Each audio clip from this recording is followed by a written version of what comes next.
Sometimes the smallest acts of kindness lead to the biggest miracles. On a muddy street in a fading mountain town, a woman in her 50s sees what others overlook, a tiny donkey nobody wants. The locals laugh when she pays 50 cents for the scrawny creature, calling her foolish for caring about strays. She leads him into the wilderness, wanting only to give him a safe home.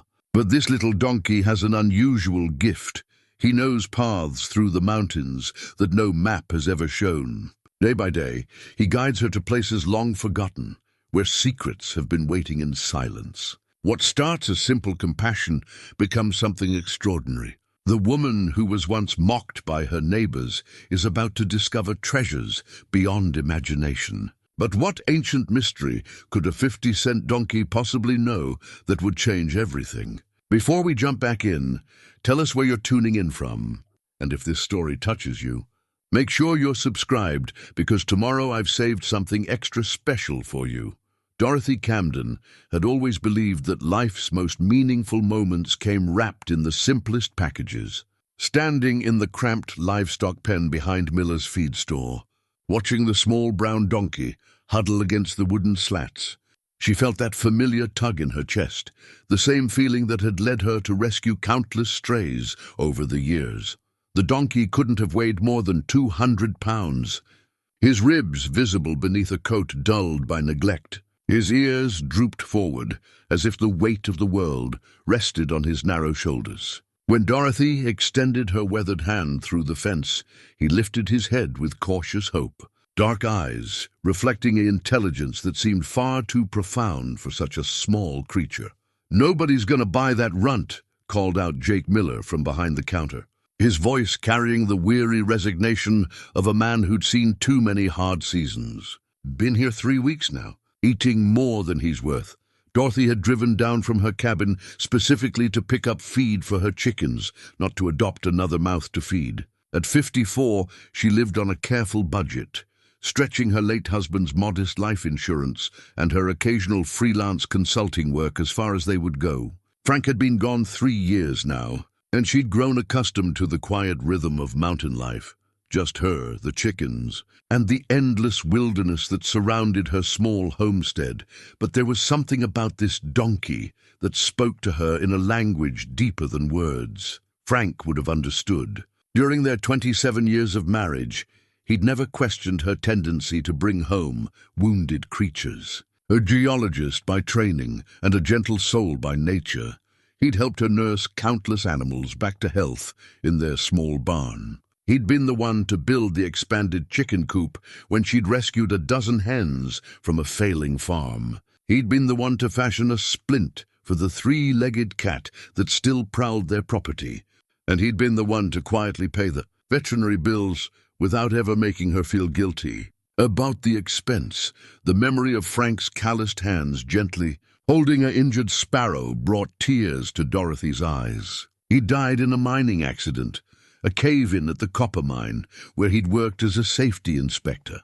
The irony wasn't lost on her that a man who'd spent his career preventing such accidents had become victim to the very danger he'd tried to eliminate. The settlement had been modest, enough to pay off their cabin and leave her with a small cushion, but not enough for grand gestures or expensive rescues. Yet here she stood, digging through her worn leather purse for the 50 cents Jake was asking. "You sure about this, Dorothy?" Jake's voice had softened, losing its earlier edge. He'd known Frank, had gone to school with him, and he understood the loneliness that could drive a person to make impractical decisions. "He's awful small. Might not even be healthy." Dorothy counted out 2 quarters, their surfaces worn smooth by countless transactions. These coins had bought her a loaf of bread just yesterday, but something in the donkey's eyes told her they'd be better spent here. "Sometimes the smallest things have the biggest hearts," she said, pressing the coins into Jake's palm. The transaction felt momentous despite its simplicity.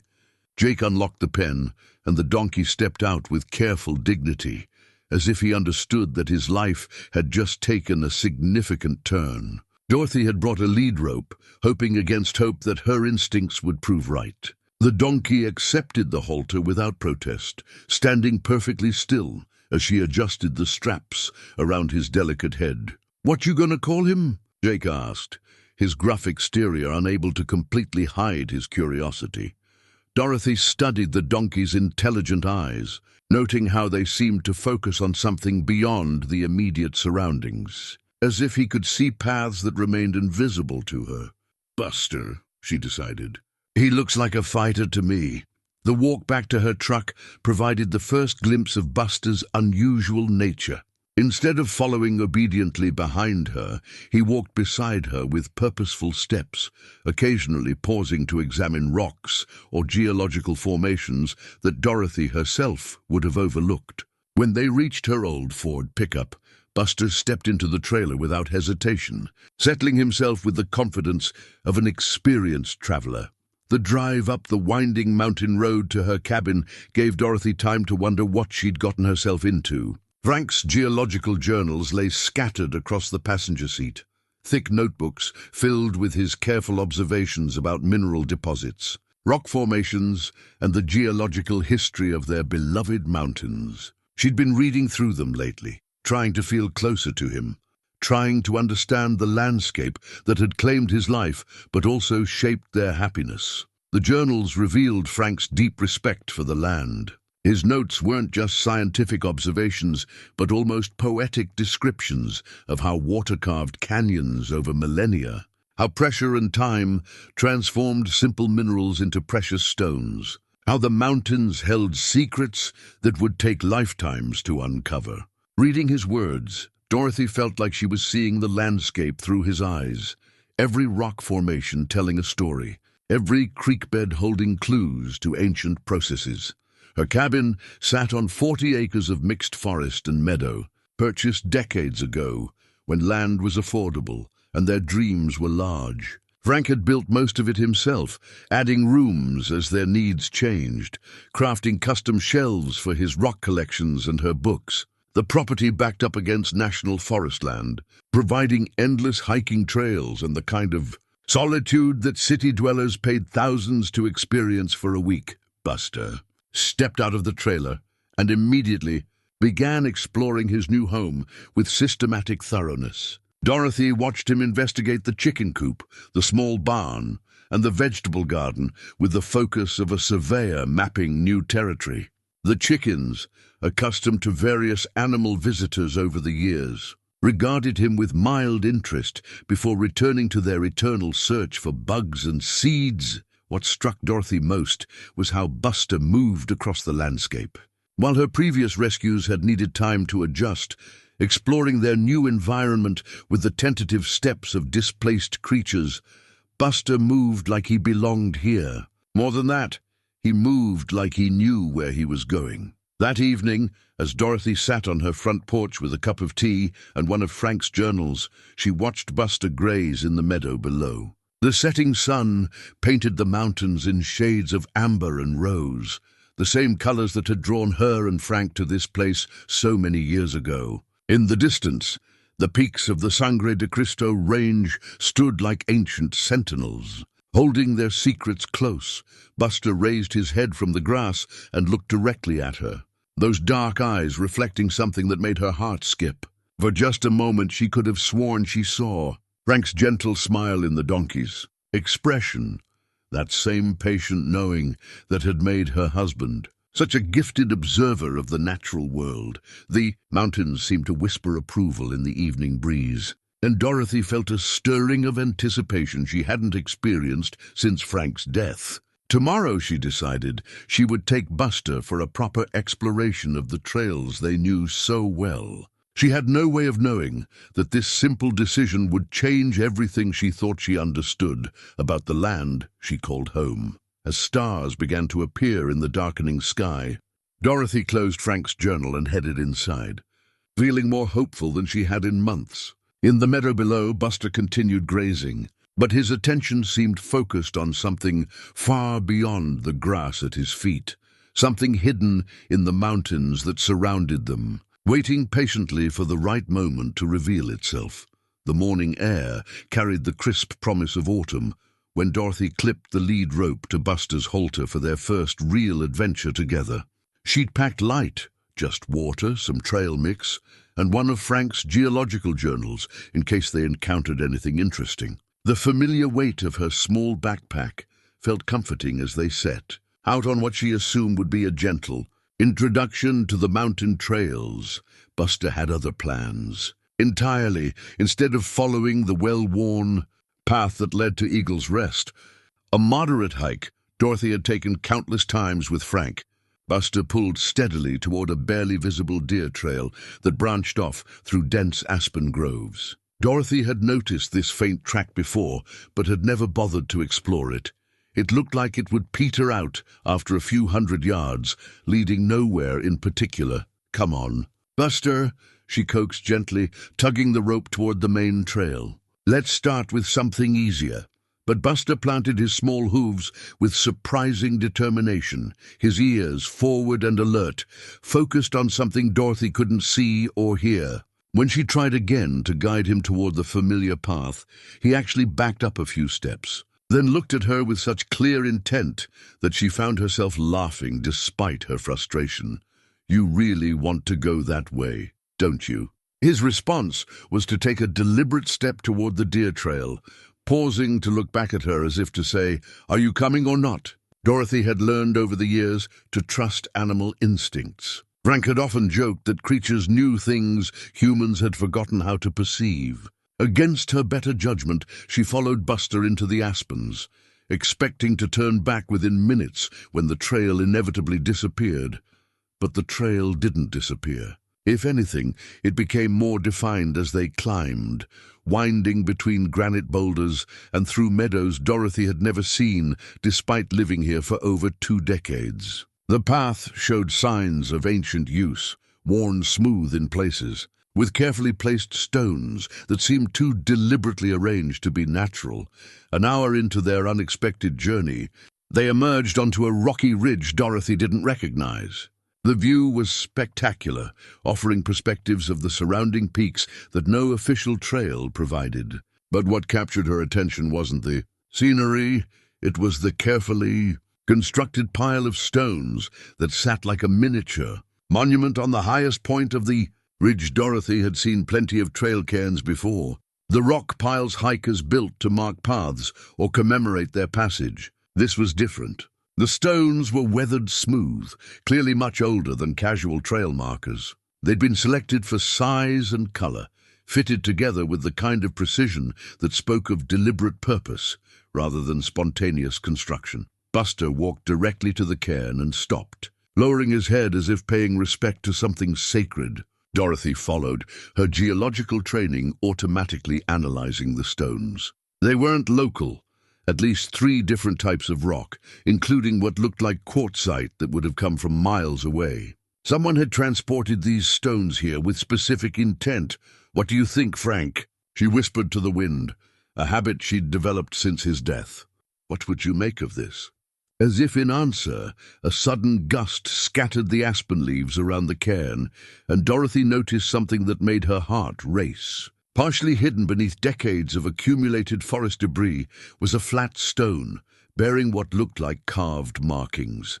She knelt carefully, brushing away dirt and pine needles with the reverence of an archaeologist uncovering ancient artifacts. The markings were faint but definitely artificial, not random scratches but deliberate symbols carved into the stone's surface. They looked like arrows or directional indicators, pointing deeper into the wilderness.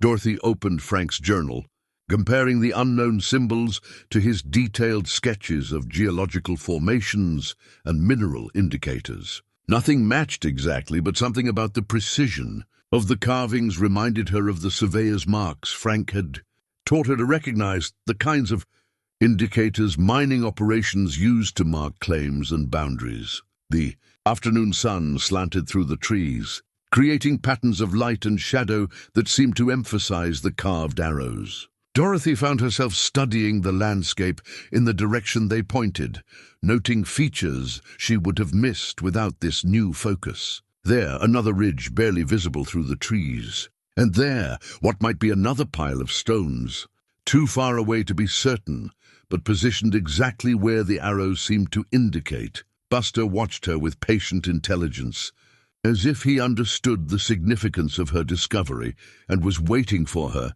to reach the same conclusion he'd already drawn. When she finally stood up, brushing dirt from her knees, he was already facing the direction indicated by the arrows. "You knew this was here, didn't you?" she asked him. "Somehow you knew exactly where to bring me." The walk back to the cabin felt different, charged with possibility and questions that had no easy answers. Dorothy's mind raced with theories and explanations, each more intriguing than the last. Who had built that cairn? When? And why did Buster seem to know exactly where it was located? That evening, she spread Frank's geological surveys across her kitchen table, searching for any reference to the ridge they'd visited. The official topographical maps showed the area as unexplored wilderness, but Frank's personal notes were more detailed. In the margins of a 1998 survey, she found a barely legible notation: "Anomalous rock formations. Investigate further." The words sent a chill down her spine. Frank had known there was something unusual about that area, but apparently had never followed up on his observation. Life had gotten in the way: work demands, family obligations, the routine responsibilities that fill up years without our notice. Now, 25 years later, a 50-cent donkey had led her directly to whatever Frank had noticed, but never had time to explore. Dorothy stayed up late that night, poring over every journal, every map, every sketch Frank had made of the surrounding mountains. The more she read, the more convinced she became that the cairn was just the beginning, a marker pointing towards something larger and more significant. Frank's geological knowledge, combined with her own growing excitement, painted a picture of possibilities that made sleep impossible. Outside her window, Buster stood quietly in the moonlit meadow, his silhouette dark against the silver grass. Even from this distance, Dorothy could see that he was facing the mountains, alert and watchful, as if he could sense things moving in the darkness that remained invisible to human perception. Tomorrow, she decided, they would follow those arrows wherever they led. Frank would have wanted her to investigate, to pursue the mystery he'd noted but never solved. And something told her that Buster wouldn't rest until she understood what he'd brought her to find. The mountains kept their secrets in the darkness, but Dorothy felt certain that dawn would bring the beginning of discoveries that would change everything she thought. She knew about the wilderness she called home. The drive down to Millbrook's County Courthouse felt different this time, charged with purpose rather than routine. Dorothy had made this trip dozens of times over the years, paying property taxes, renewing permits, handling the mundane paperwork that came with mountain living. But today she carried Frank's journals and a growing conviction that yesterday's discovery was just the beginning of something much larger. Martha Hendricks had worked the county records office for 37 years, and her institutional memory was legendary among locals. If anyone would know about historical surveys or mining claims in Dorothy's area, it would be Martha. The older woman looked up from her filing with genuine pleasure when Dorothy approached the counter. "Well, Dorothy Camden, haven't seen you down here in months. How are you managing up there on your own?" "Getting by just fine, Martha. Actually, I'm hoping you might help me with some research. I'm trying to trace the survey history for the area around my property, specifically the wilderness sections that back up to national forest land." Martha's eyes lit up with interest. "Historical research is my favorite kind of work. Much more interesting than processing building permits all day. What exactly are you looking for?" Dorothy spread one of Frank's topographical maps on the counter, pointing to the ridge where she'd found the cairn. "This area here. I found some old markers yesterday, stone cairns and carved symbols that look like they might be survey indicators." Frank made notes about unusual rock formations in that vicinity. "But I'd like to know if anyone ever filed official claims or conducted geological surveys there." "Give me a few minutes," Martha said, disappearing into the maze of filing cabinets that lined the back wall. "We have survey records going back to territorial days, though some of the older ones are in pretty rough condition." While Martha searched, Dorothy studied the other maps and documents displayed around the office. Millbrook had been a thriving mining town in the 1920s and 1930s. but most of the operations had focused on copper and silver extraction in the valleys, not the higher elevation wilderness areas where she'd found the cairn. Martha returned carrying a cardboard box and several rolled documents, her expression excited. "You've stumbled onto something interesting, Dorothy. Look at this, a geological survey from 1932, filed by a prospector named Jake Morrison. The survey area includes exactly the section you're asking about. The survey map was water-damaged and fragile, but Dorothy could make out the careful notations and elevation markers. Morrison had been thorough, documenting not just mineral potential, but also topographical features, water sources, and access routes. Most intriguingly, his map showed the exact location of the stone cairn Dorothy had discovered, marked with the notation Trail Marker No. 1. Trail Marker No. 1, Dorothy repeated. That implies there were others. That's what I was thinking, Martha agreed. And look at this. Morrison filed for a mining claim covering nearly 200 acres in that area. But here's the interesting part. The claim was abandoned after only 6 months, and Morrison disappeared that winter. Local folklore says he went crazy from isolation, but some folks believed he'd found something significant and was keeping it secret. Dorothy's pulse quickened as she studied Morrison's detailed drawings. The man had clearly been educated, possibly trained as a surveyor or geologist. His sketches showed rock formations and mineral indicators with the kind of precision Frank would have admired. But there were also strange annotations, references to protected, cache, and environmental preservation that seemed unusual for a typical mining operation. Did Morrison ever file any assayer's reports? Any documentation of what he found? Martha pulled out a manila folder. This is everything we have. Morrison was secretive about his work, but he did file one preliminary report with the mining registrar. It's been sitting in our files for 90 years. The assayer's report made Dorothy's hands tremble. Morrison had submitted ore samples showing exceptionally high gold content, not just traces, but concentrations that would indicate a significant deposit. The estimated value, calculated in $1932, was substantial enough to make any prospector wealthy. Why would he abandon such a valuable claim? Dorothy wondered aloud. That's where the mystery gets interesting, Martha said, lowering her voice as if sharing a confidential secret. My grandmother worked here back then, and she always said Morrison was different from other prospectors. He seemed more interested in protecting the land than exploiting it. Some people thought he was touched in the head, but Grandma believed he had principles that conflicted with getting rich quick. Dorothy photographed every document with her phone, making sure to capture Morrison's detailed maps and sketches. The more she learned about the mysterious prospector, the more his story resonated with her own values. Frank had always taught her that the mountains deserved respect, not just exploitation. Is there any way to determine if Morrison's claim is still legally valid? Martha consulted another ledger.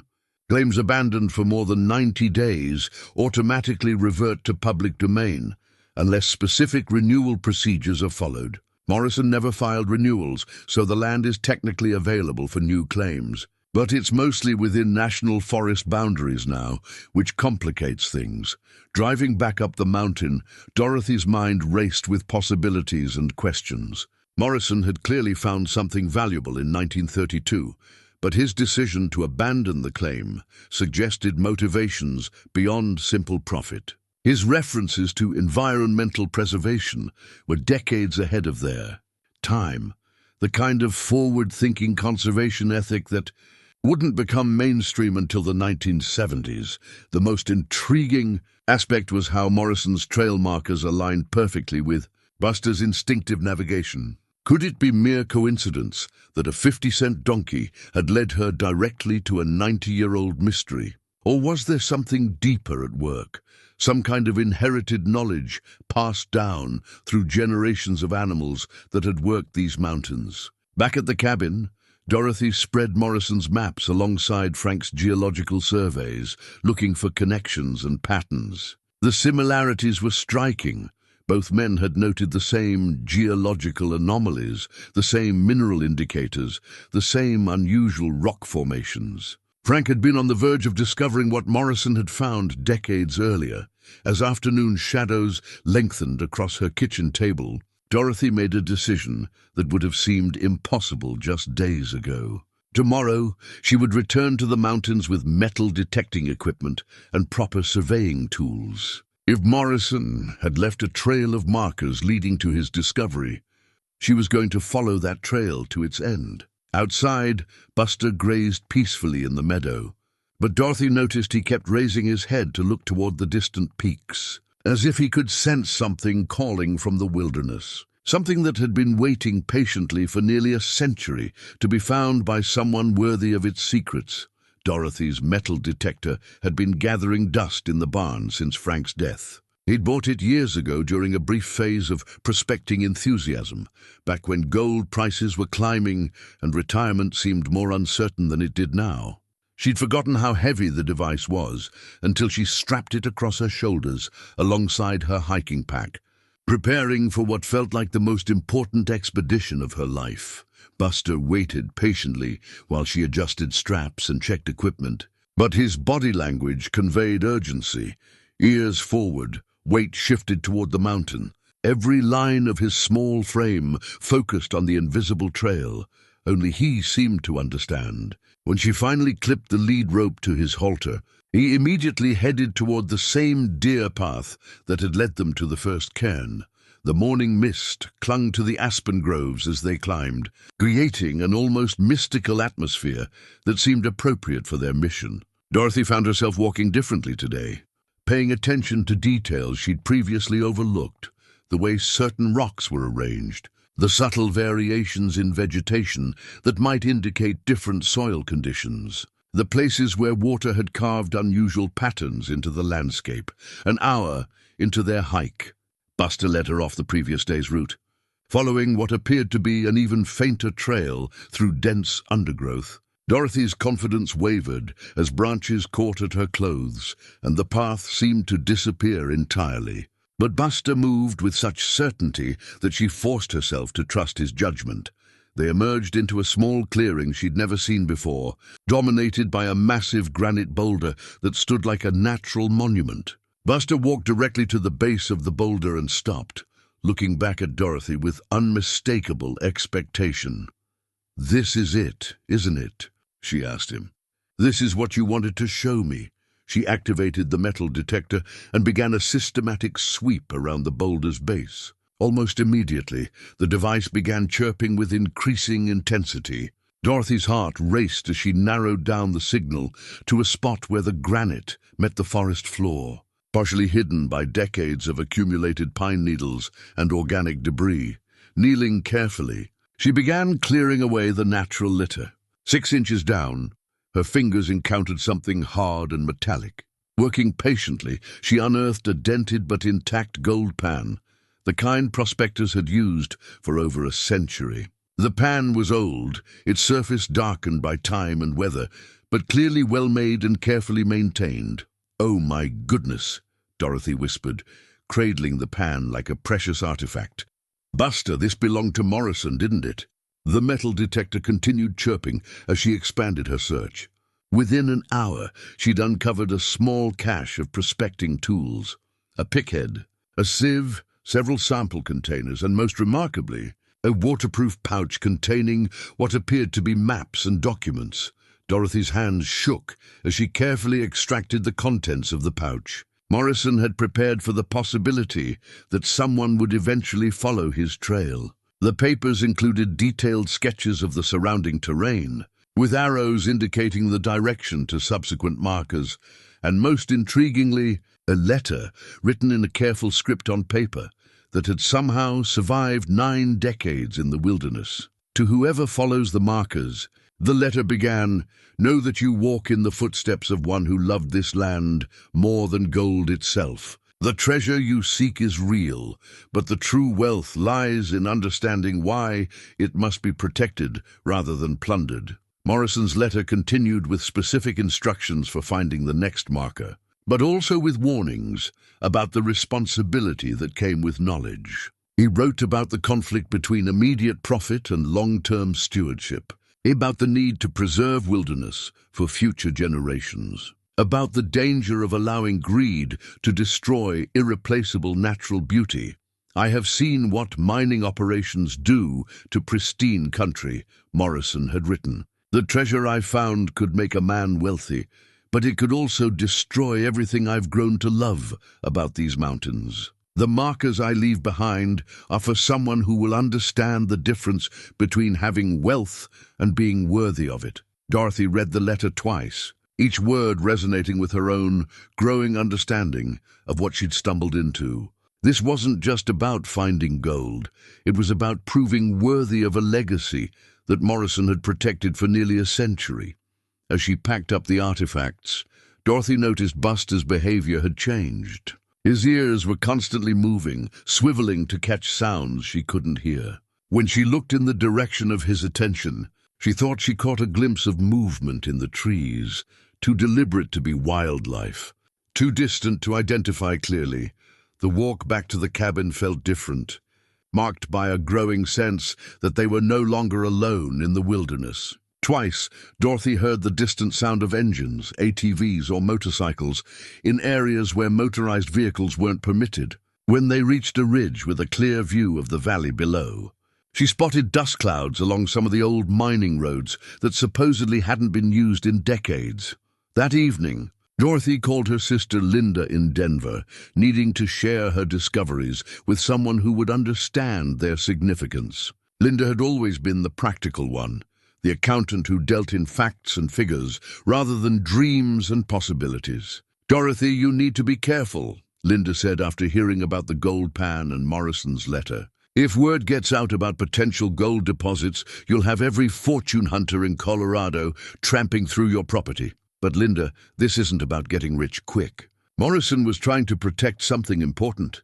That's very noble, but 90-year-old prospectors aren't the only ones interested in gold. Modern mining operations have equipment that can strip an entire mountainside in months. If there's really significant gold up there, you need legal protection before word spreads. The conversation left Dorothy with more questions than answers. How could she honor Morrison's vision of stewardship while navigating the modern realities of mineral rights and legal claims? How could she protect the wilderness she loved while pursuing the mystery that Buster had led her to discover? As night fell over the mountains, Dorothy sat on her porch with Morrison's letter and Frank's geological journals, trying to piece together a plan that would satisfy both her curiosity and her conscience. In the meadow below, Buster grazed peacefully, but she noticed he kept raising his head to look toward the dark silhouettes of the peaks, as if he could sense something approaching through the wilderness, something that would soon force her to make decisions she wasn't ready to face. Dorothy's next trip to the courthouse felt urgent in a way her previous research hadn't. Morrison's letter had provided coordinates for the third marker, but it had also warned about those who would destroy for profit what should be preserved for posterity. As she spread the new documents across Martha's counter, Dorothy couldn't shake the feeling that time was running out. "You've been busy," Martha observed, examining the photographs of Morrison's artifacts. "This is remarkable, like opening a time capsule from the Depression era." "Martha, I need to understand the legal situation. If Morrison's claim was abandoned, what would prevent someone else from filing a new claim on the same land?" Martha pulled out several thick binders. "That's where things get complicated. In 1932, mining law was much simpler. File a claim, work the land, maintain the boundaries. But modern regulations are entirely different, especially on Forest Service land. Environmental impact studies, endangered species surveys, water rights assessments. The process can take years, but someone could still file a claim?" "Absolutely. In fact, there's been increased activity lately. Rick Dalton's construction company has filed preliminary surveys for several areas around here. Officially, they're looking for gravel deposits for road projects, but word is they're really interested in precious metals." Dorothy felt her stomach drop. Rick Dalton was known throughout the county as a man who valued profit over everything else. His company had a reputation for completing projects quickly and cheaply, regardless of environmental consequences. If Dalton learned about Morrison's discovery, the pristine wilderness would become an industrial operation within months. How much does Dalton know about Morrison's old claim? Hard to say, but he's been asking questions. Last week he requested copies of all geological surveys from the 1930s. I had to provide them. They're public records, but I didn't like the way he studied those maps.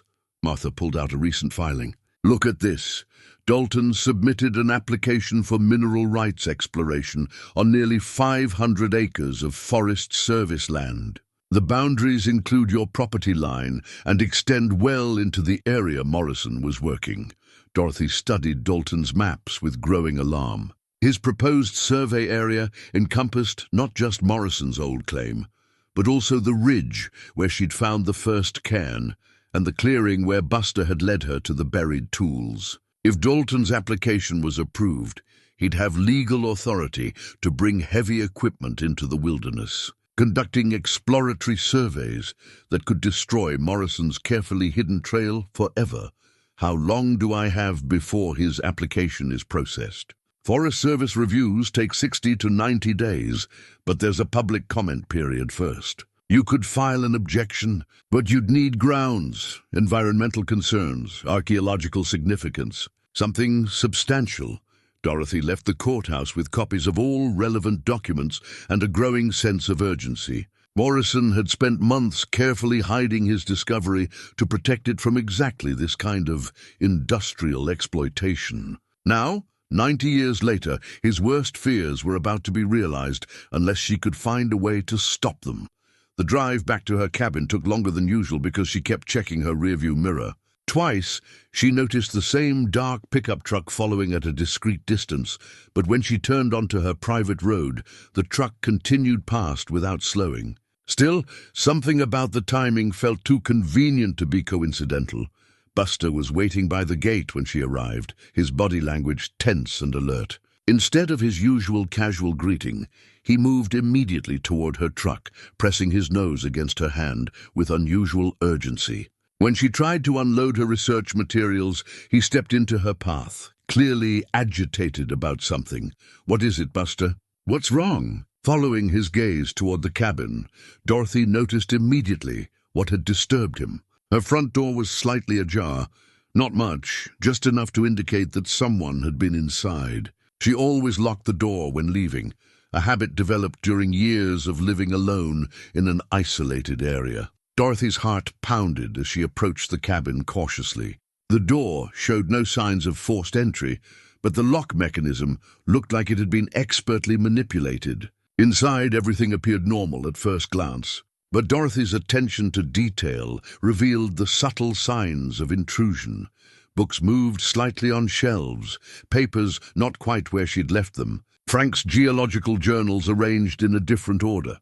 Someone had searched her home with professional thoroughness, looking for something specific while trying to avoid detection. But what could they have been seeking? Morrison's letter and artifacts were in her truck, and Frank's journals contained nothing about gold deposits or mining claims. Then she realized what was missing.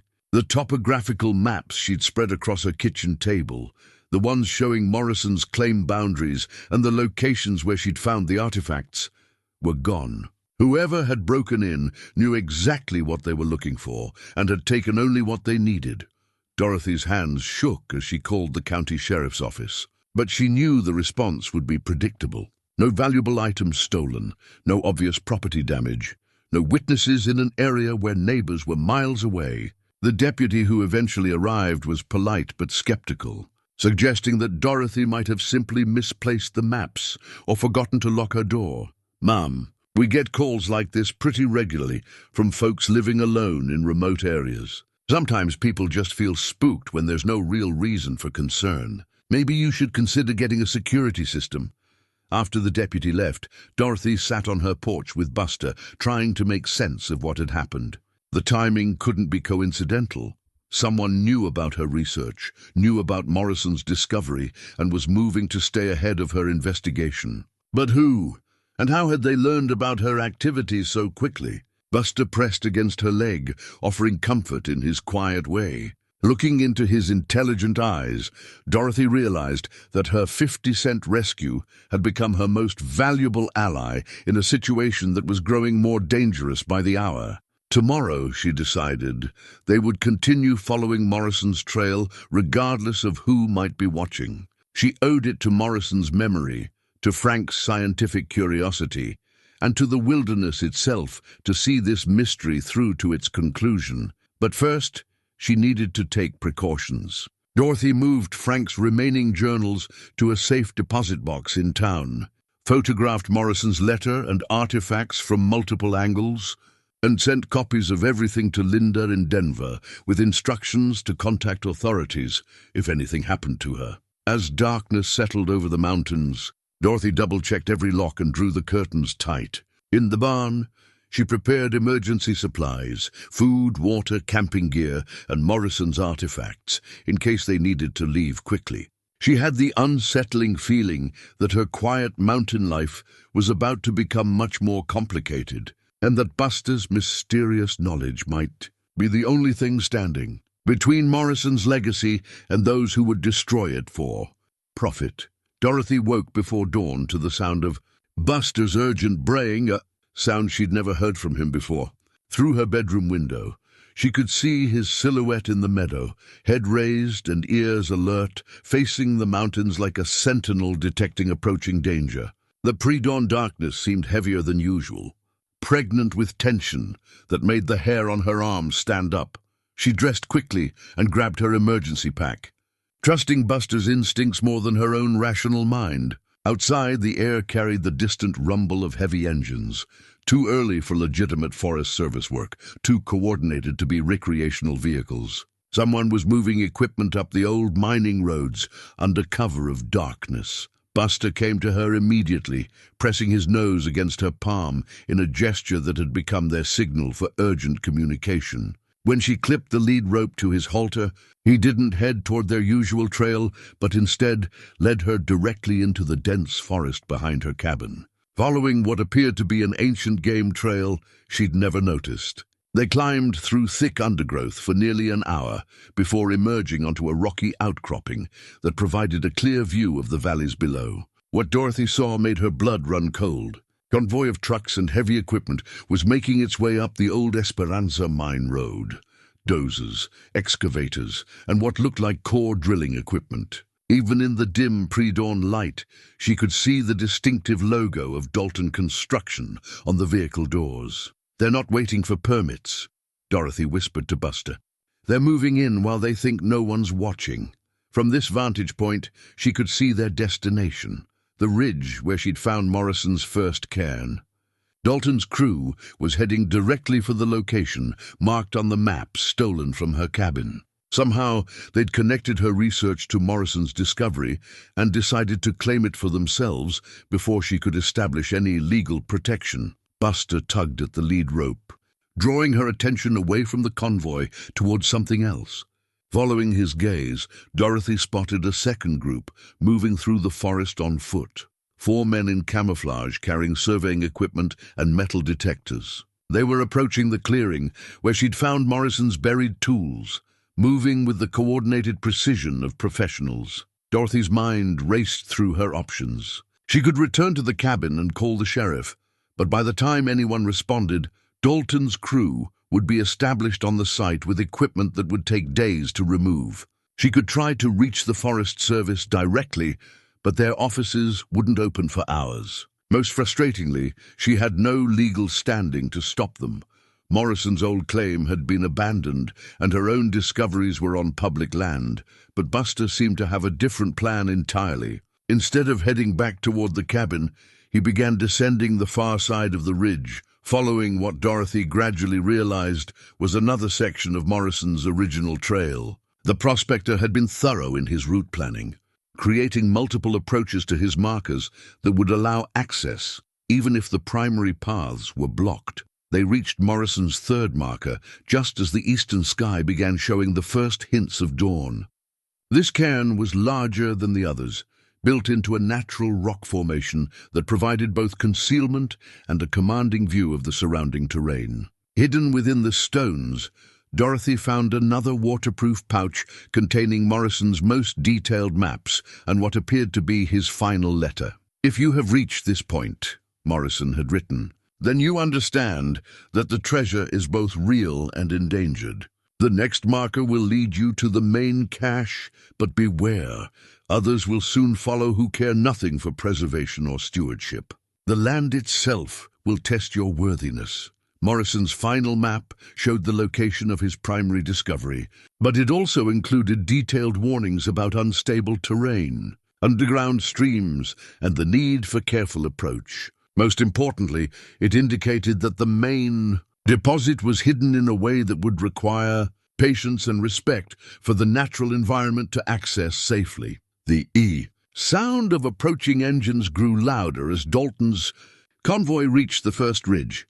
Through the trees, Dorothy could see the men with metal detectors beginning their systematic search of the area where she'd found Morrison's tools. It was only a matter of time before they discovered the same trail she and Buster had been following. "We have to get there first," Dorothy told Buster.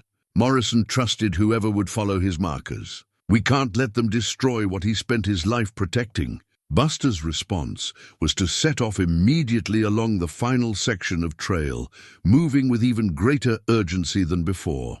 The path led through increasingly rugged terrain, across boulder fields, through narrow canyon passages, and along ledges that required careful navigation. Dorothy realized that Morrison had deliberately chosen the most challenging route possible, ensuring that only someone truly committed to the journey would reach the final destination. Behind them, the sound of chainsaws echoed through the forest as Dalton's crew began clearing vegetation to make room for their heavy equipment. The destruction was beginning even before they'd found what they were looking for, confirming Morrison's worst fears about industrial mining operations.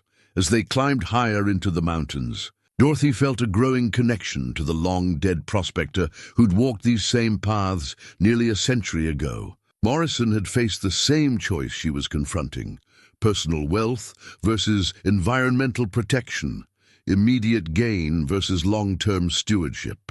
His decision to hide rather than exploit his discovery was beginning to seem not just noble, but prophetic. The final marker appeared just as the morning sun crested the eastern peaks, casting golden light across a hidden valley that took Dorothy's breath away. The natural amphitheater was unlike anything she'd seen in 20 years of mountain exploration.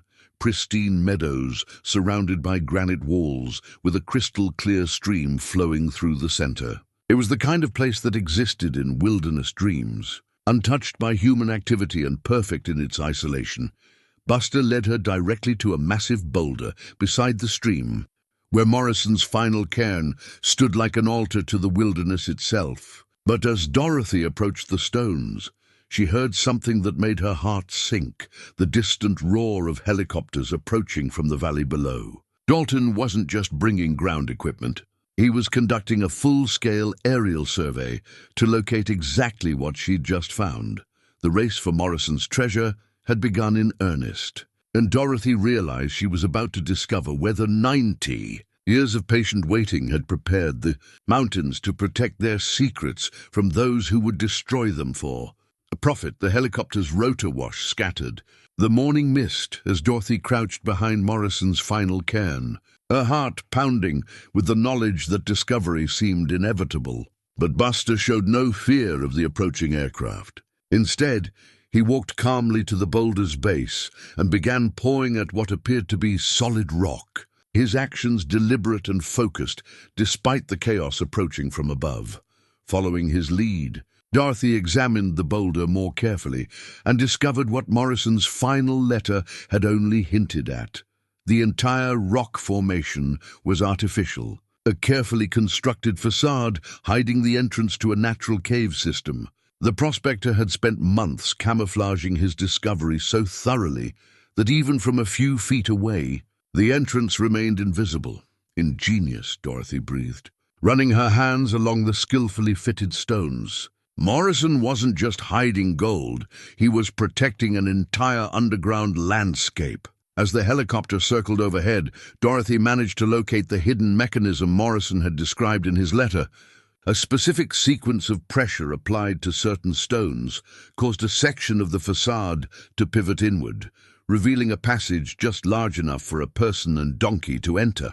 The engineering was remarkable, suggesting that Morrison had possessed skills far beyond typical prospecting knowledge. Inside the cave, Dorothy's flashlight revealed wonders that made her gasp with amazement. Morrison hadn't just found gold. He'd discovered an underground cathedral carved by millions of years of water flow.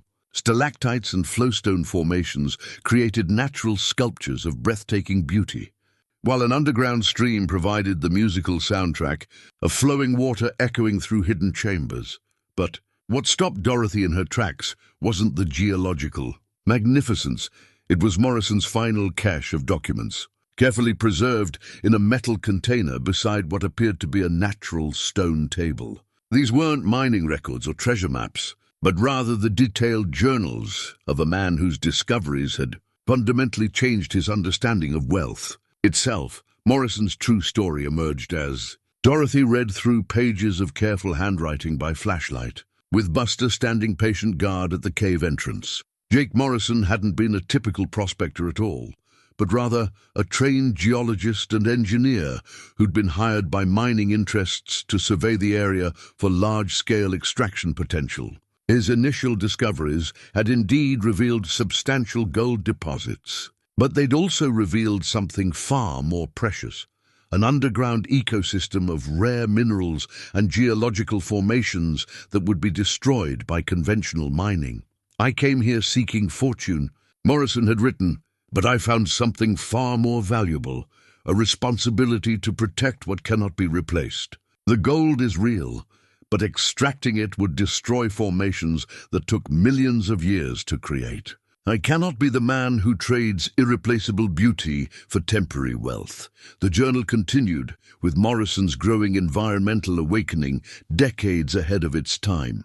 He'd realized that the underground chambers contained not just gold, but also rare mineral specimens, unique geological formations, and even evidence of ancient indigenous ceremonial use. The cave system was essentially a natural museum of geological and cultural history that industrial mining would obliterate in days. "I have decided to hide rather than exploit my discovery," Morrison had written in his final entry. "The markers I leave will guide someone worthy to this place, but the true treasure lies in understanding that some things are more valuable when left undisturbed. Let whoever follows these signs prove themselves worthy of this responsibility." But Morrison's most shocking revelation came in his final letter, sealed separately and marked, "For the one who completes the journey." Dorothy's hands trembled as she read his ultimate confession.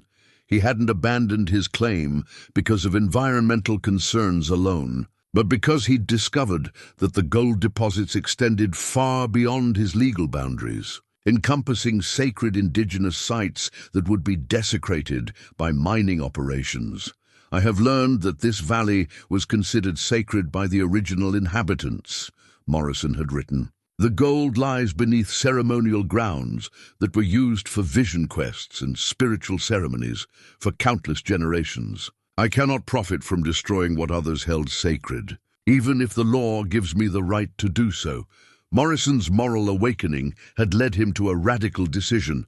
Instead of filing for expanded mining claims, he'd contacted tribal representatives and offered to help them establish legal protection for the sacred sites. But his efforts had been cut short by the harsh winter that claimed his life, leaving his environmental vision unrealized for nearly a century. The implications hit Dorothy like a physical blow. This wasn't just about protecting wilderness from industrial exploitation.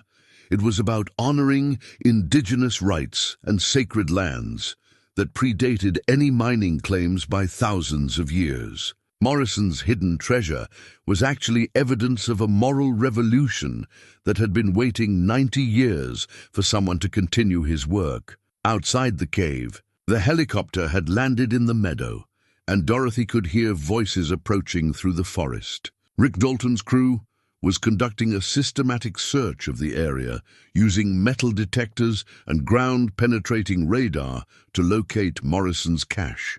But they were looking for gold deposits, not understanding that the real treasure was the cave system itself and the responsibility that came with its discovery. Buster's soft nicker drew Dorothy's attention to something she'd initially missed, a series of pictographs on the cave walls, painted with natural pigments and depicting ceremonies involving the underground chambers. The artwork was ancient but well preserved, confirming Morrison's discovery that this place had been sacred to indigenous peoples long before any European prospectors arrived.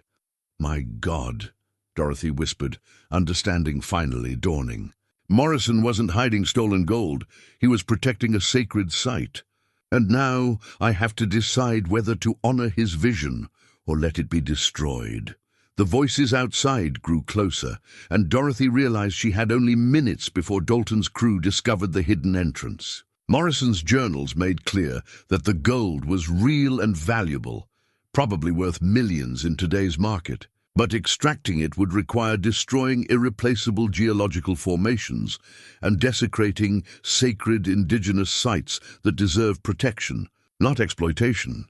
In that moment, crouched in an underground cathedral with a 50-cent donkey who'd somehow known exactly where to lead her, Dorothy understood what Morrison had realized 90 years earlier.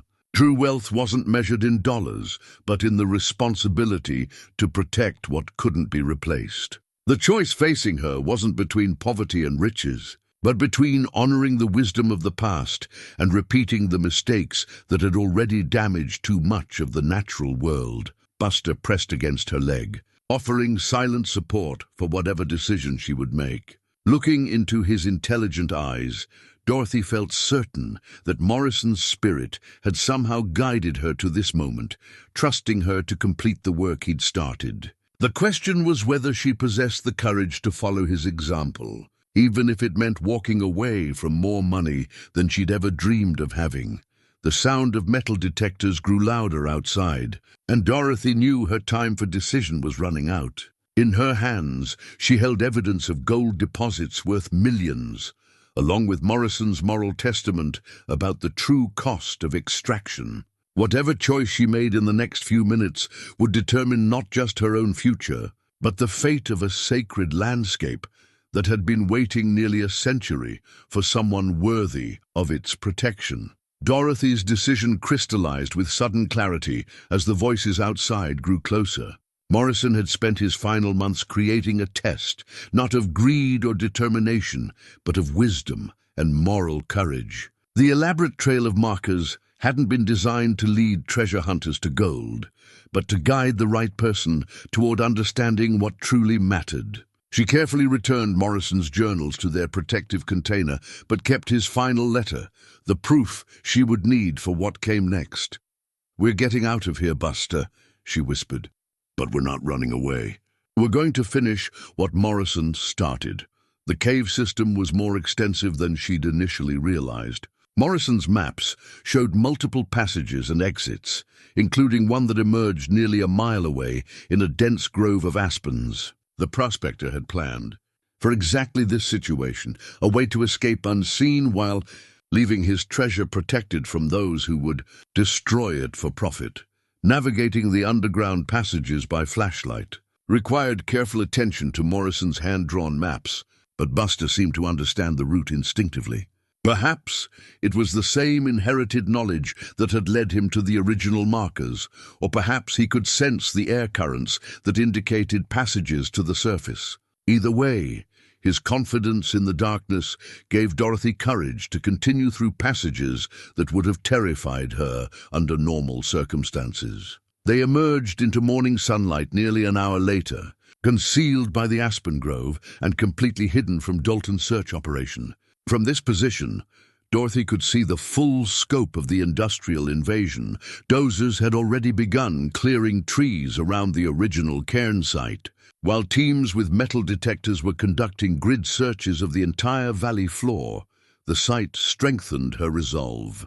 Morrison had feared exactly this kind of exploitation, and his worst nightmares were being realized in real time. But unlike the prospector who'd worked alone in the 1930s, Dorothy had access to modern communication and legal resources that could stop the destruction before it went too far. Her first call was to Linda, explaining the situation with the urgency it demanded. "I need you to contact the State Historical Society immediately. Tell them we've discovered documented evidence of Native American sacred sites that are being threatened by illegal mining activity. I'm sending you photographs of the cave paintings right now." Linda's accountant mind immediately grasped the legal implications. "Dorothy, if you can prove indigenous ceremonial use, that changes everything. Federal law requires consultation with tribal representatives before any disturbing activity can take place on sacred sites, even on public land. How long will that process take? Days at minimum, weeks more likely, but you need official documentation from recognized tribal authorities. Do you have any idea which tribes use that area historically?" Dorothy consulted Morrison's journals, finding his careful notes about tribal representatives he'd contacted in the 1930s. He mentions the Southern Ute and the Jicarilla Apache. Morrison believed the cave was used for vision quests and coming-of-age ceremonies. "Perfect. I'm calling both tribal councils immediately. They'll have legal standing to request an emergency injunction if their sacred sites are being threatened." While Linda worked the legal angles, Dorothy's next call was to Tom Bradley, the Forest Service ranger who'd helped her with previous research. Bradley's response was immediate and reassuring. He'd been concerned about Dalton's survey activities for weeks, but hadn't had grounds for intervention until now. "Dorothy, what you're describing is exactly what we needed. If Dalton's crews are operating without proper permits in areas of cultural significance, I can shut them down immediately pending environmental and cultural impact assessments. How quickly can you get there?" "I'm 20 minutes out. Keep me posted on your location. And whatever you do, stay away from the active work sites. Some of Dalton's people have been pretty aggressive with anyone who questions their activities." Dorothy's final call was to the local newspaper. Knowing that public attention would provide protection, her small legal team might not be able to guarantee. The environmental reporter was fascinated by the story of Morrison's hidden conservation legacy and promised to have a photographer at the site within hours. "This is exactly the kind of story our readers care about," the reporter assured her. "Local history, environmental protection, indigenous rights. It hits every angle that matters to our community." From her concealed position in the Aspens, Dorothy watched Dalton's operation with growing satisfaction as her allies began to respond. The first Forest Service vehicle arrived just as the dozers were preparing to remove Morrison's original cairn. Bradley's intervention was swift and decisive. All machinery was ordered to cease operation immediately pending permit verification and environmental review. But Rick Dalton wasn't giving up easily. Dorothy could see him arguing with Bradley, gesturing angrily at the equipment and the partially cleared forest. When the tribal representatives arrived, two elderly men who examined the cave paintings with reverent attention, Dalton's frustration became visible even from a distance. The newspaper photographer documented everything. The illegal clearing operation, the tribal elders examining sacred sites, the sophisticated cave system that industrial mining would have destroyed. Each photograph strengthened the case for permanent protection of Morrison's discovery. As the day progressed, Dorothy felt increasingly confident that Morrison's vision could finally be realized. The legal framework existed to protect sacred indigenous sites. The environmental laws were strong enough to prevent destructive mining in sensitive ecosystems. The public support was overwhelming once people understood what was at stake, But her satisfaction was tempered by watching Dalton's increasingly desperate attempts to salvage his operation. His crews were still conducting surveys in areas beyond Bradley's immediate jurisdiction, and his legal team was filing emergency appeals to overturn the work stoppage. Most concerning, some of his equipment operators seemed more interested in Dorothy's location than in packing up their machinery. "They know I have Morrison's maps," Dorothy realized, watching through binoculars as several men examined the area where she and Buster had emerged from the cave system. "They're not giving up. They're trying to find another way in." Buster's behavior confirmed her concerns.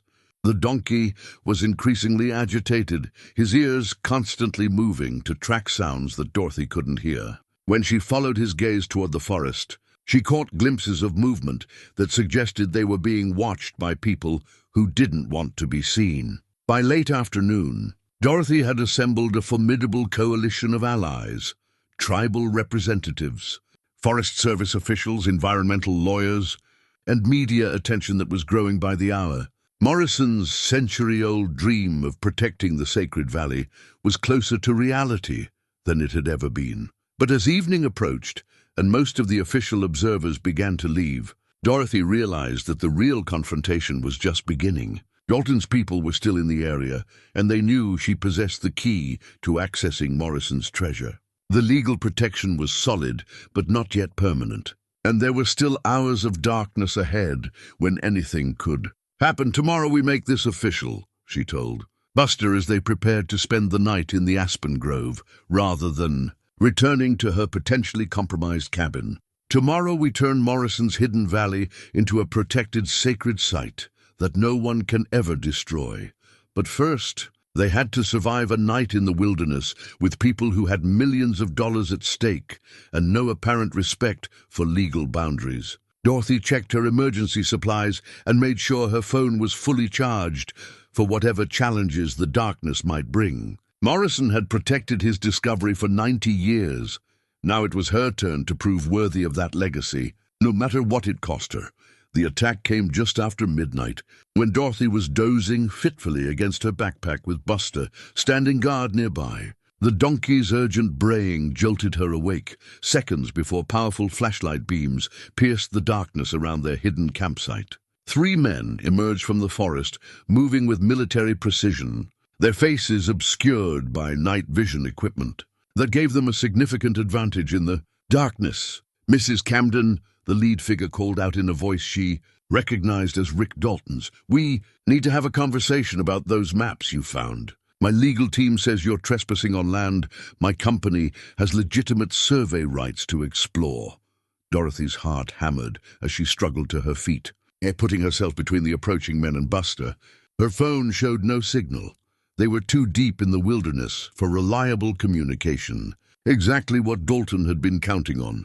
"Your surveys were conducted without proper permits," Dorothy called back, surprised by the steadiness in her own voice. "The Forest Service has already shut down your operation pending environmental review." Dalton's laugh carried no humor. "Temporary setback, nothing more.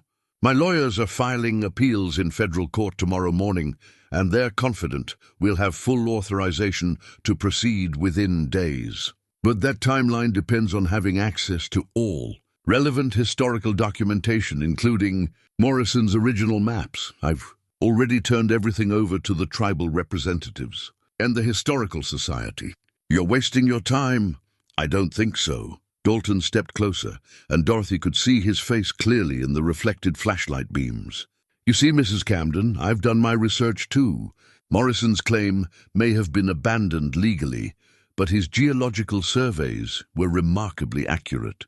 The gold deposits he documented are worth at least $3 million at current market prices, possibly much more." Dorothy forced herself to remain calm despite the growing menace in Dalton's tone. "And you think that gives you the right to destroy sacred indigenous sites? To level an entire ecosystem for profit? I think it gives me the right to pursue legitimate business opportunities on public land, using proper legal channels and environmental safeguards. What you call destruction, I call responsible resource development that creates jobs and generates tax revenue for the community." Buster moved closer to Dorothy, his body language tense and protective. In the darkness beyond the flashlight beams, Dorothy could hear other sounds, more footsteps, the crackle of radio communications, the systematic movement of people surrounding their position. "How many men did you bring?" Dorothy asked, stalling for time while her mind raced through options for escape. "Enough to ensure we can have an uninterrupted conversation about our mutual interests," Dalton replied. "You see, Mrs. Camden, I'm not the villain in this story. I'm offering you a partnership opportunity that could benefit everyone involved."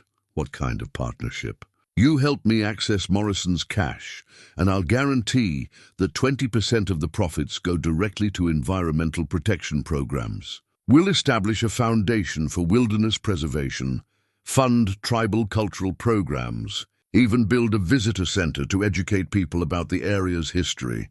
The offer was sophisticated, designed to appeal to her environmental concerns while still achieving Dalton's primary objective. But Dorothy had read Morrison's journals carefully enough to understand that any mining operation, no matter how responsible, would destroy the delicate underground ecosystem irreparably. "Morrison spent months studying that cave system," Dorothy replied. "He understood that the geological formations took millions of years to develop and couldn't be replaced once destroyed. No amount of money can compensate for that kind of loss."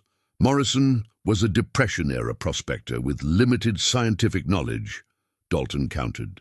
"Modern mining techniques are far more precise and environmentally sensitive. We can extract the gold deposits while preserving the most significant geological features. And the sacred indigenous sites? The ceremonial chambers with paintings that predate European contact by centuries? Protected and preserved as part of the visitor center experience. Tourism revenue from the historical site could actually exceed the value of the gold extraction over time." Dorothy felt a flicker of doubt. Dalton's proposal sounded reasonable, even progressive, compared to typical mining operations. But something in his tone suggested that environmental protection was a negotiating position rather than a genuine commitment. Buster's sudden movement broke the tense standoff. The donkey stepped forward and placed himself directly between Dorothy and Dalton, his small body radiating a protective energy that surprised everyone present. In that moment, Dorothy realized that her 50-cent rescue was prepared to defend Morrison's legacy with the same determination that had guided their journey from the beginning. "I need time to consider your proposal," Dorothy said carefully. "These decisions shouldn't be made under pressure in the middle of the night."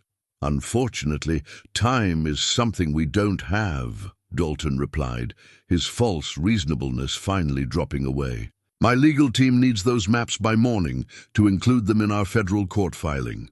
Either you cooperate voluntarily, or we'll have to explore other options for accessing the information we need." The threat was clear, and Dorothy understood that her peaceful mountain life was about to become very complicated indeed.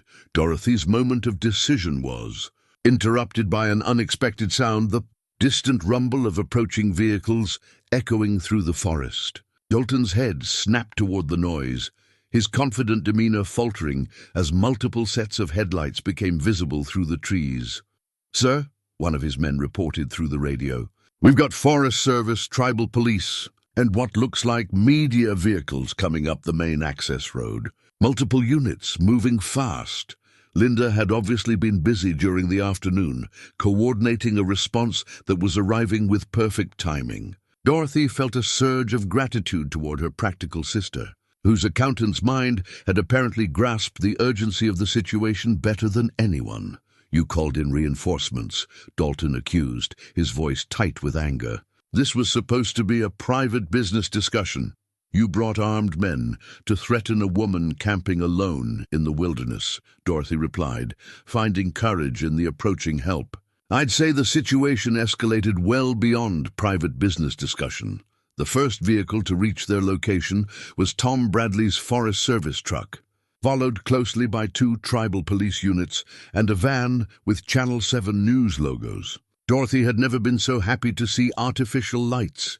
Piercing the mountain darkness, Bradley, emerged from his truck with the calm authority of someone accustomed to diffusing tense situations in wilderness settings. Good evening, folks. We received reports of unauthorized nighttime activities in a restricted area. I'm going to need everyone to step back and explain what's happening here. Ranger Bradley, Dalton said, switching immediately to his businessman persona. There seems to be some confusion about survey boundaries and access rights. My legal team will have this straightened out by morning. Actually, Mr. Dalton, your legal team will be dealing with federal charges for intimidating witnesses and interfering with an active cultural preservation investigation, replied Joseph Yazzie, the tribal police chief who emerged from the second vehicle. We've been monitoring your radio communications. For the past hour, Dorothy realized that the cavalry hadn't arrived by accident. They'd been tracking Dalton's movements and had probably heard enough of the confrontation to understand exactly what was happening. Modern law enforcement had resources that Morrison could never have imagined, and they were being used to protect the same sacred sites the prospector had died trying to preserve. Mrs. Camden, Chief Yazzie continued, our tribal historians have confirmed that the cave system you discovered contains some of the most significant ceremonial artwork in our traditional territory. Federal law is very clear about protecting such sites from any kind of disturbance. The news photographer was documenting everything, flash bulbs illuminating the surreal scene of armed confrontation in the wilderness. Dorothy realized that tomorrow's newspaper would tell the story of Morrison's conservation legacy in a way that would make it impossible for anyone to ignore. Chief Yazzie, I have something that belongs to your people, Dorothy said, reaching carefully into her backpack to retrieve Morrison's final letter. Jake Morrison wrote this in 1932, explaining why he couldn't profit from mining operations that would destroy ceremonial sites. He wanted tribal representatives to know about the sacred chambers. Chief Yazzie read Morrison's letter by flashlight, his expression growing more solemn with each paragraph. When he finished, he looked up at Dorothy with something approaching reverence. This prospector understood what many modern people still don't grasp, the chief said. Some places are too sacred to be measured in money. Morrison was trying to return stewardship of this site to its rightful guardians, which is exactly what we're going to do, Dorothy replied. Morrison left detailed documentation of everything he found, including maps of the cave system and photographs of the ceremonial artwork. It's all being donated to the Tribal Cultural Center, along with legal documentation establishing permanent protection for the entire area. Dalton's face showed defeat as he realized that his $1 million mining operation had just become a federally protected cultural site. You people don't understand what you're throwing away. That gold could fund community development for decades. Mr. Dalton, Chief Yazzie replied with quiet dignity, our people have been wealthy in the ways that matter for thousands of years. We don't need to destroy sacred places to understand our own value. The confrontation that had seemed so threatening just minutes earlier dissolved into routine police procedure as Dalton and his men were escorted away for questioning. Dorothy watched the taillights disappear down the mountain road, feeling like she'd just witnessed the final chapter of Morrison's century-long struggle to protect what couldn't be replaced. Mom, Bradley said as the immediate crisis passed, you've done something remarkable here. Morrison's discovery will become one of the most significant protected cultural sites in the region. Your actions tonight probably saved irreplaceable artifacts that would have been destroyed by morning. Standing in the forest clearing with Buster pressed against her side, Dorothy felt the weight of the past 90 years settling into peace. Morrison's vision had finally been realized, not through the actions of mining companies or government agencies, but through the simple compassion of a woman who'd paid 50 cents for a donkey nobody else wanted. The treasure had been found, protected, and returned to its rightful guardians, exactly as Morrison had dreamed. 1 year later, Dorothy stood at the entrance to the Morrison Sacred Site Visitor Center, watching as tribal elders led a group of school children toward the cave system that had remained hidden for 90 years. The transformation of the remote valley was remarkable. not through industrial development, but through respectful preservation that honored both the natural landscape and its cultural significance. The visitor center had been built using traditional indigenous design principles, with materials that complemented rather than competed with the surrounding wilderness. Solar panels provided electricity, geothermal systems handled heating and cooling, and the entire structure seemed to grow naturally from the landscape rather than imposing upon it. Native plants surrounded the building, creating a seamless transition between architecture and environment that would have made Morrison proud. Dorothy called Chief Yazzie as he approached with the morning's tour group. "The children are hoping Buster will be available for the nature walk today." She looked toward the meadow where Buster grazed contentedly, his coat now glossy from good nutrition and regular veterinary care. The donkey had become something of a celebrity since the story of his remarkable navigation skills had spread through environmental and indigenous rights circles. Visitors came from across the country hoping to meet the animal whose instincts had led to one of the most significant cultural preservation discoveries in recent decades. "I think he'd enjoy that," Dorothy replied, watching Buster raise his head at the sound of children's voices. "He's always been good with young people." The transformation in Dorothy's own life had been equally dramatic, though in ways she could never have anticipated. When she'd first knelt beside a scrawny donkey in Miller's feed store, the Morrison Foundation, established with grants from environmental organizations and cultural preservation societies, had hired her as its first director, recognizing that her geological knowledge and deep connection to the area made her uniquely qualified to oversee the site's protection. Her new role provided financial security she'd never expected. But more importantly, it gave her life a sense of purpose that had been missing since Frank's death. Every day brought new visitors eager to learn about Morrison's conservation legacy, about indigenous cultural traditions, and about the delicate underground ecosystem that industrial mining would have destroyed forever. The legal resolution had been swift once federal authorities became involved. Dalton Construction had faced significant fines for operating without proper permits and for attempting to intimidate witnesses in a federal cultural preservation case. Rick Dalton himself had been banned from conducting any mining operations on public land for 10 years, effectively ending his company's expansion plans in the region.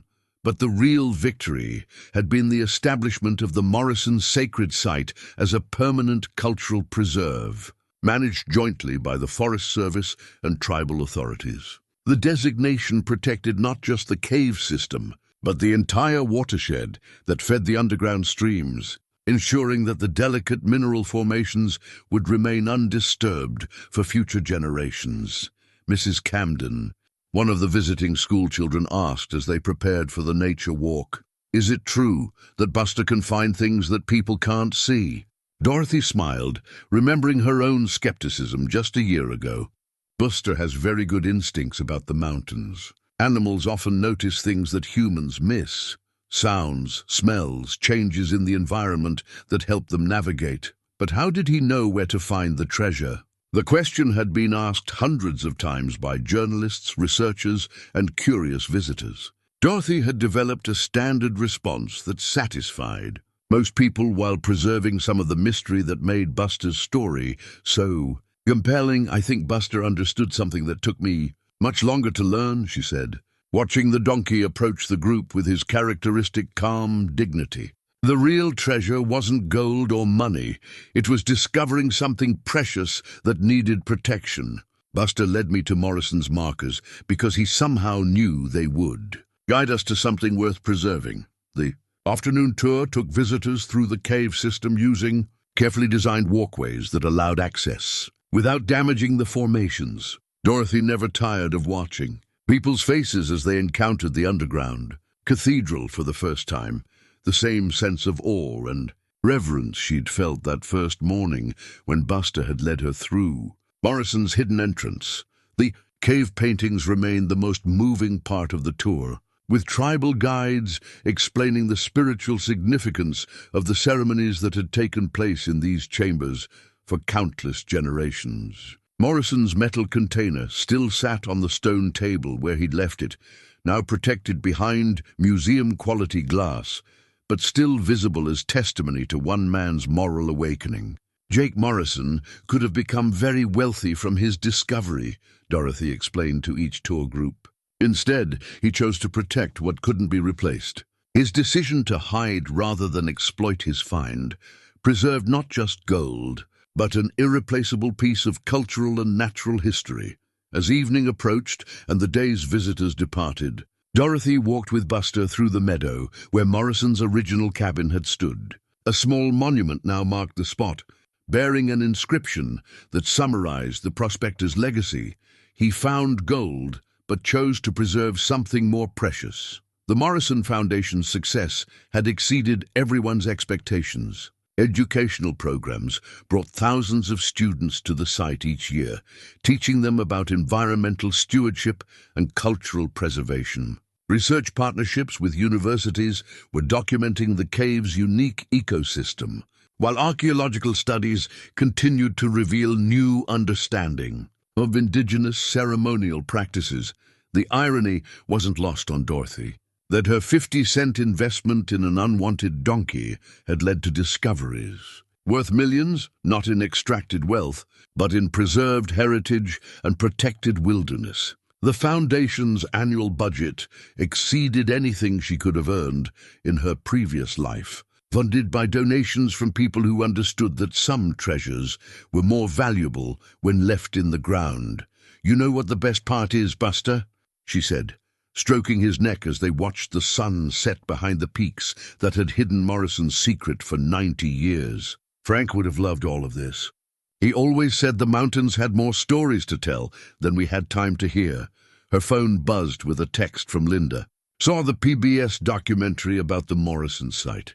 Mom and Dad would be so proud of what you've accomplished. When you're ready for the next adventure, there's a story about abandoned mining claims in Utah that might interest the Foundation." Dorothy laughed, imagining more adventures waiting in the wilderness, more hidden treasures that needed protection rather than exploitation. The work Morrison had started was far from finished. Across the American West, countless sites remained vulnerable to industrial development that prioritized profit over preservation. Martha from the courthouse had become a regular volunteer at the visitor center, sharing her encyclopedic knowledge of local history with fascinated tourists. Tom Bradley had been promoted within the Forest Service, largely based on his innovative approach to protecting cultural sites while maintaining public access. Even Jake Miller had benefited from the Morrison discovery. His feed store now sold Morrison site souvenirs and camping supplies to the steady stream of visitors, providing economic benefits to Millbrook that were sustainable rather than extractive. The town that had once mocked Dorothy for wasting 50 cents on a scrawny donkey now celebrated her as their most famous resident. As autumn colors painted the mountains in shades of gold and crimson, Dorothy reflected on the journey that had brought her to this moment. Grief over Frank's death had led her to rescue Buster, and that simple act of compassion had revealed possibilities she never could have imagined. The mourning widow, who'd felt lost and purposeless, had become a respected conservationist whose work would protect irreplaceable treasures for generations to come. But tonight, in this protected valley where ancient ceremonies had been conducted and where one prospector's moral courage had created a lasting legacy, Dorothy felt the deep satisfaction that comes from knowing you've done something that matters. She'd rescued a donkey nobody wanted and discovered that sometimes the smallest acts of compassion lead to the most extraordinary outcomes. In the gathering darkness, Buster lifted his head toward the mountains, alert and attentive as always. Perhaps somewhere in the wilderness, another hidden treasure was waiting for someone wise enough to understand that the greatest wealth comes not from what we take from the earth, but from what we choose to protect for those who will follow in our footsteps. The mountains kept their secrets well, but Dorothy had learned to trust that when the time was right, The right person would always be led to discover what needed to be found. And sometimes that person would be guided by a 50-cent donkey with wisdom far beyond his humble appearance.